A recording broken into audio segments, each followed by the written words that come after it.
What's up, guys? In this video we're going to learn how to make bark or wood armor out of foam. So if you ever wanted to relive your RuneScape days as playing a level 40 mage with split bark armor like I do, then this is how you do it. So step one, we're just going to heat the foam up. This is going to seal the foam and almost act as a protective layer. Unsealed foam absorbs a lot more paint, so this makes it a lot quicker in the painting process, and also protects it a little bit. You can distinguish it easily by when you're heating it, you can actually see the glossy sheen as it's sealing up. So right here you can see the right half is heated and sealed and the left half is unsealed.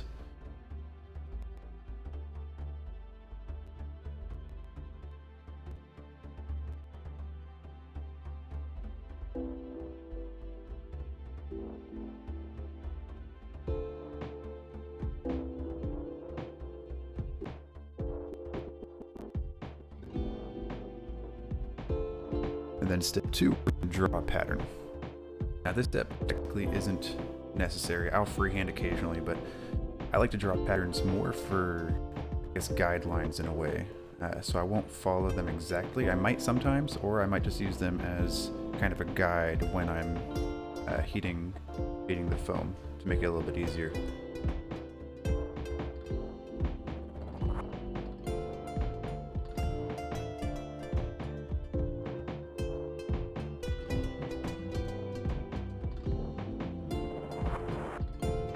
Step three, we're going to actually use the heat knife.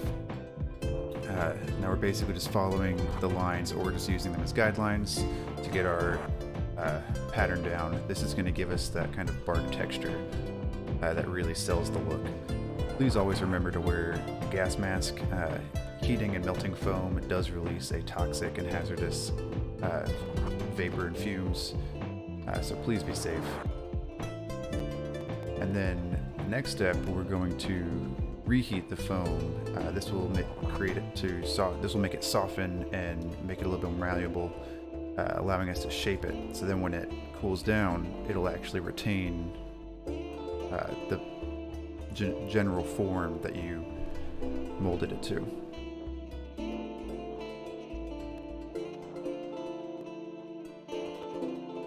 And here it is also important to remember that accidents always happen, as we're about to see. You can either restart or, just kind of roll with it and,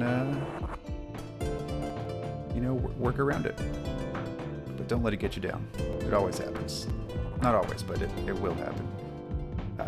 Here I kind of liked the way that the rip looked, so I was just going to roll with it and use it. But it happens to everyone.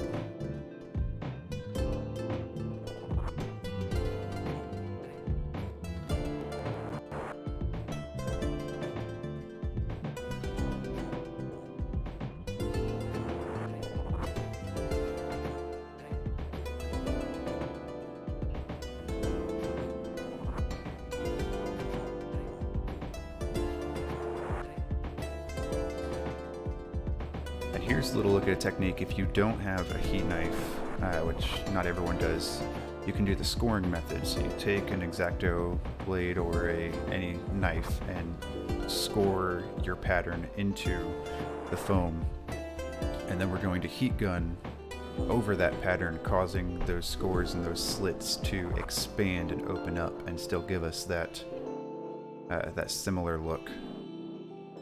Sometimes I actually prefer this method depending on what style of bark you're doing. It's not as deep and it's not as noticeable as a heat knife.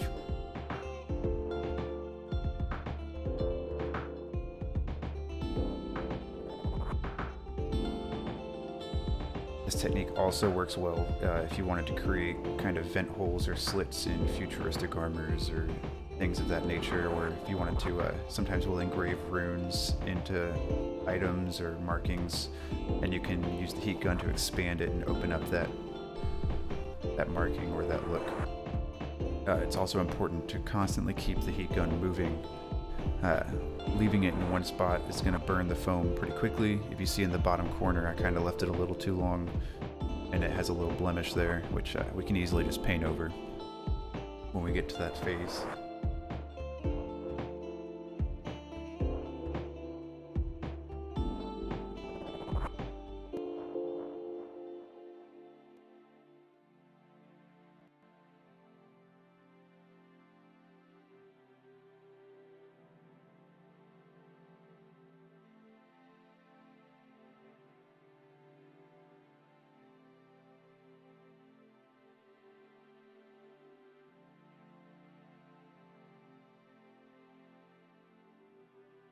And then the fun part, we're going to paint it. Typically, I always start with a base coat.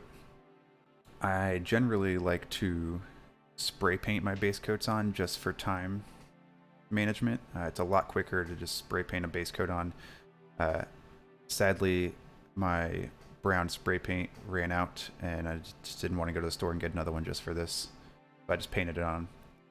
And then I'm just going to do a quick little brush on with some red. I mostly want to re-highlight all the cracks with black, because then when I paint over it, I'm just going to try and make those lines pop out.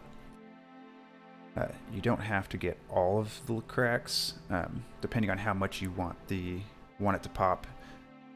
Re-blackening all of the lines is going to make it really pop out when people see it from a distance.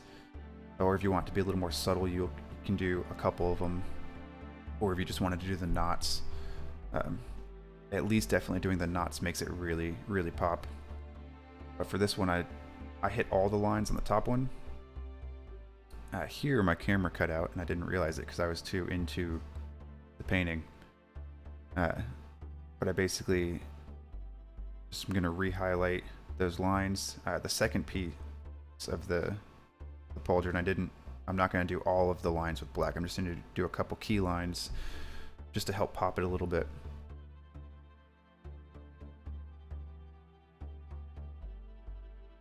And then once I'm happy with that, I'm going to take my sponge and essentially just stipple colors onto it.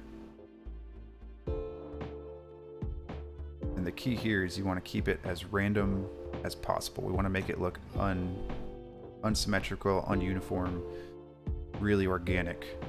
So I'm just going to splatter paint on in random spots. The only time I might focus on a certain area or specific pattern is if I want to do highlights or shadows or things like that. Add on a little bit of green just for, some of that moss look.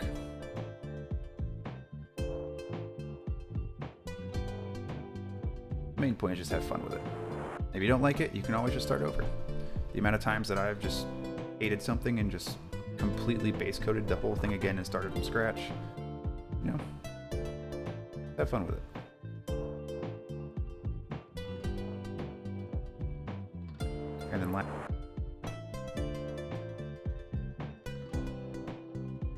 And then here I let the whole thing dry, and I'm going to go back over it just to add some detail with coloring, because I really wanted some variants of colors. I don't typically wear gloves, but I like using the gloves almost as a brush in a way, as you can basically use your finger to smear and blend the colors in a little bit more to make it look a little bit more organic, as you see right here. And wearing the gloves just basically is less mess. As much as I love getting messy, the gloves help a lot. Here we're just going to blend it in, make it look a little bit more natural.